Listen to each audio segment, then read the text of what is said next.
Pernah nggak sih Anda pulang ke rumah setelah seharian kerja keras, badan rasanya capek banget, terus rebahan menatap langit-langit kamar, dan tiba-tiba mikir, sebenarnya buat apa sih semua capek ini? Kok rasanya setelah ngasih begitu banyak energi, kita malah ngerasa ada yang kosong ya di dalam? Nah, di sesi bedah materi kali ini kita bakal melakukan sebuah penelusuran bareng-bareng. Kita akan membedah realitas kerja modern kita yang super melelahkan ini lewat kacamata filosofis. Coba resapi satu kalimat ini, karena menurut saya ini puitis tapi lumayan menampar. Keringat yang menetes bukan lagi untuk membangun jiwa, melainkan sekadar koin untuk membeli ilusi. Kalau dulu orang kerja fisik itu rasanya bikin batin puas, sekarang realitanya udah beda banget kan? Waktu kita, tenaga kita, usia kita, seringkali cuma ditukar sama kepuasan instan. Semacam dopamin sesaat yang ditawarin sama ilusi gengsi zaman now. Oke, kita masuk ke bagian pertama. Keringat dan realitas yang asing. Mari kita pakai cermin filosofis ini sebentar buat ngeliat pantulan hidup kita. Yang menarik dari penelusuran konsep ini adalah saat kita membahas tentang alienasi atau keterasingan. Ini adalah gagasan yang kuat banget dari Karl Marx. Maksudnya gini, ternyata sejarah industri modern yang kita banggakan ini berbanding lurus sama rasa terasingi kita sendiri. Alienasi itu momen di mana kita udah nggak merasa memegang kendali atas hidup kita. Malahan, dunia luar, sistem kerja, target, barang-barang yang kita ciptakan sendiri justru berbalik mendominasi kita. Kita kayak robot yang kejebak di dalam mesin raksasa, padahal mesin itu kita sendiri yang nyalain tiap pagi. Idealnya sih, kita pengen kerja itu jadi tempat aktualisasi diri, ya kan? Semacam ruang bebas buat mengekspresikan bakat dan identitas kita. Tapi, coba cek realitasnya di lapangan. Buat kebanyakan orang, makna kerja itu udah menyusut drastis cuma jadi alat mekanis.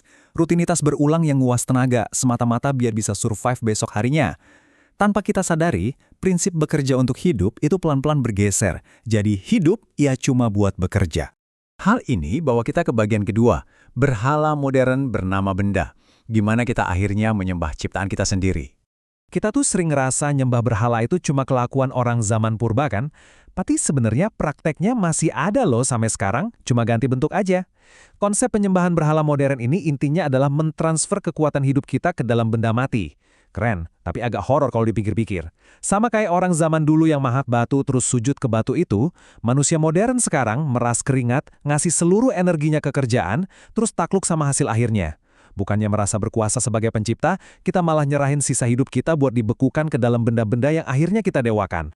Terus, apa dong wujud berhala modern ini di keseharian kita? Ya, pasti tebakan pertama Anda benar, uang. Tapi nggak cuma itu, ada juga gadget terbaru yang rilis tiap tahun, status sosial yang harus dipertahankan, sampai deretan metrik ekonomi di layar HP kita. Inilah majikan-majikan baru kita sekarang. Mengejutkan loh ngelihat gimana banyak dari kita rela kehilangan waktu luang, korbanin jam tidur, bahkan kesehatan, semata-mata demi dapat validasi dari benda-benda itu. Kayak, kita merelakan kebebasan kita demi sebuah HP keluaran terbaru yang jujur aja, fiturnya juga gitu-gitu aja dibanding versi sebelumnya. Lanjut ke bagian 3, jerat kebutuhan palsu. Kehidupan satu dimensi yang tanpa sadar kita jalani. Nah, pertanyaan besarnya, kok bisa sih kita sebegitunya nginginin benda-benda tadi? Ada satu kutipan tajam dari filsuf Herbert Marcuse yang pas banget buat ngejawab ini. Konsumtivisme telah menjelma menjadi ideologi dan berhala baru kita. Sistem ekonomi kita sekarang ini sebenarnya menekan hidup kita jadi satu dimensi aja. Dimensi untung rugi dan perputaran modal. Kewarasan kita sekarang tuh cuma diukur dari seberapa banyak barang branded di lemari atau berapa digit saldo di rekening. Dan sistem ini kerjanya halus banget. Mereka tidak perlu maksa kita pakai kekerasan. Mereka cukup memanipulasi keinginan kita lewat apa yang disebut Marcuse sebagai kebutuhan palsu. Lewat tuntutan citra, gengsi tongkrongan, dan bombardir iklan di setiap kita scroll media sosial, sistem ini diam-diam menanamkan rasa insecure di kepala kita. Begitu kita udah cemas, dengan cantiknya mereka datang nawarin produk mereka sebagai satu-satunya solusi. Pinter banget kan? Ketika kebutuhan palsu itu udah mengakar, kita masuk ke fase 4, perbudakan sukarela demi gengsi, menukar keringat nyata dengan sebuah ilusi. Siklus perbudakan sukarela ini rapi banget, sampai kita sering nggak sadar lagi ada di dalamnya. Biasanya gini ceritanya, kita ambil lembur demi tambahan uang, pelan-pelan, badan capek luar biasa, dan kita mulai terasing dari keluarga atau teman. Nah, buat ngobatin capek itu, kita cari pelarian instan, healing lah, ngopi di tempat estetik yang mahal, atau nyicil barang mewah. Ironisnya, karena uang dan tenaganya habis buat healing sesaat itu, besoknya kita terpaksa kerja lebih keras lagi buat bayar tagihannya. Putaran setan ini nih yang susah banget diputus. Pada akhirnya, Ini realitas pahit yang mesti kita akui. Kita sering banget mengorbankan sisa keringat hari ini, energi nyata yang bikin punggung pegal dan mata perih, cuma demi beli ilusi kebahagiaan dan status sosial yang sebenarnya semu. Kita nuker sesuatu yang berharga dan terbatas, yaitu waktu dan sehat kita, dengan sesuatu yang nilainya bahkan nggak nyata. Sekarang kita masuk ke bagian 5, paradoks akar rumput. Fata morgana kemakmuran yang ada di sekitar kita.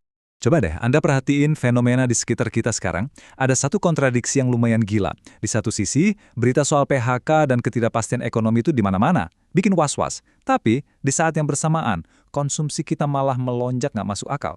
Logikanya, kalau ekonomi lagi susah, orang kan ngerem belanja ya.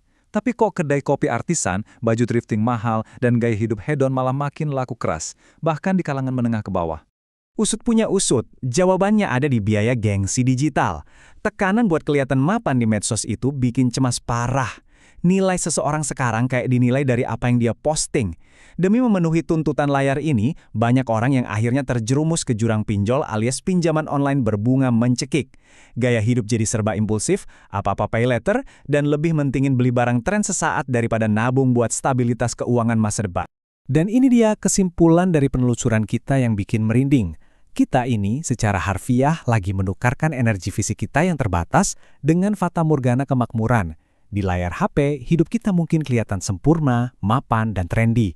Tapi sebenarnya, kita lagi ngebangun istana pasir di atas fondasi ekonomi yang rapuh banget. Fondasi yang bisa langsung ambruk cuma karena satu krisis kecil atau kalau tiba-tiba kita jatuh sakit. Nah, sebagai penutup, saya mau ngajak Anda merenungkan satu pertanyaan yang cukup mengusik. Tanya jujur ke diri sendiri. Apakah gengsi digital yang mati-matian kita pamerkan di dunia maya itu benar-benar sepadan dengan realitas fisik, kelelahan dan keringat yang Anda korbankan setiap harinya? Terus, sebenarnya siapa sih yang paling diuntungkan dari rasa capek Anda itu? Coba direnungkan. Semoga bedah materi kita kali ini bisa ngasih kacamata baru buat kita semua dalam melihat rutinitas kerja dan gaya hidup kita. Terima kasih ya udah nyimak penelusuran ini sampai habis, dan sampai jumpa di pembahasan materi seru lainnya.